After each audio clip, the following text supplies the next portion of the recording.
Vivre dans la lumière, un livre de Shakti Gawain. Nous vivons une époque très excitante et puissante, sur le niveau de conscience le plus profond. Une transformation radicale s'opère, alors que l'évolution de la conscience humaine prend de plus en plus d'ampleur. Nous sommes mis au défi, au niveau planétaire, d'abandonner notre mode de vie actuel et d'en créer un nouveau.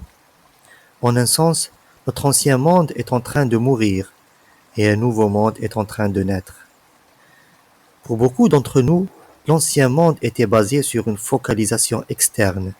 Ayant perdu notre lien spirituel fondamental, nous avons cru que le monde matériel était la seule réalité. Ainsi, nous nous sentons essentiellement perdus, vides et seuls. Nous avons continuellement tenté de trouver le bonheur et l'épanouissement grâce à des choses externes, l'argent, les possessions matérielles, les relations, le travail, la renommée, la nourriture ou peut-être la drogue. Le nouveau monde se construit alors que nous nous ouvrons à la puissance supérieure de l'univers en nous et permettant consciemment à cette énergie créatrice de se déplacer à travers nous. Au fur et à mesure que chacun de nous se connecte à sa conscience spirituelle intérieure, nous apprenons que le pouvoir créateur de l'univers est à l'intérieur de nous. Nous apprenons également que nous pouvons créer notre propre expérience de la réalité et en assumer la responsabilité. Le changement commence à l'intérieur de chaque individu. Mais à mesure que de plus en plus d'individus sont transformés, la conscience de masse est de plus en plus affectée. Mon observation qu'une profonde transformation de la conscience est en train de se produire dans notre monde en ce moment est basée sur les changements que je vois en moi, ceux qui m'entourent et dans notre société. Il est confirmé par les commentaires que je reçois de milliers de personnes avec qui je travaille partout dans le monde. Vivre dans la lumière concerne cette transformation de la conscience à l'intérieur de chaque individu et dans le monde. Mon utilisation des termes ancien monde et nouveau monde tout au long du livre fait référence à l'ancien mode de vie auquel nous renonçons et au nouveau que nous créons. Pour beaucoup de gens, cette période peut être pénible, car la situation mondiale et où nos vies personnelles peuvent sembler aller de mal en pis. C'est comme si beaucoup de choses s'écroulaient et continueraient à le faire avec encore plus d'intensité. Mais au niveau le plus profond, je ne pense pas que ce soit négatif. C'est bouleversant pour nous dans la mesure où nous sommes émotionnellement attachés à notre ancien mode de vie et suivre résolument les anciens schémas, plutôt que d'essayer d'ouvrir les yeux sur les changements profonds qui se produisent. Aussi paradoxal que cela puisse paraître, les changements sont la plus grande bénédiction que chacun d'entre nous puisse imaginer. La vérité est que le mode de vie que nous suivons depuis des siècles ne fonctionne plus. Bien qu'il soit approprié pour son époque, il ne peut pas nous emmener là où nous devons et désirons aller.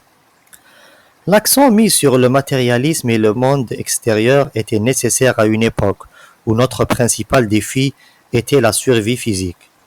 Nos valeurs patriarcales et les rôles traditionnels des hommes et des femmes ont peut-être été nécessaires pour assurer la protection de nos familles pendant un certain temps dans notre processus évolutif.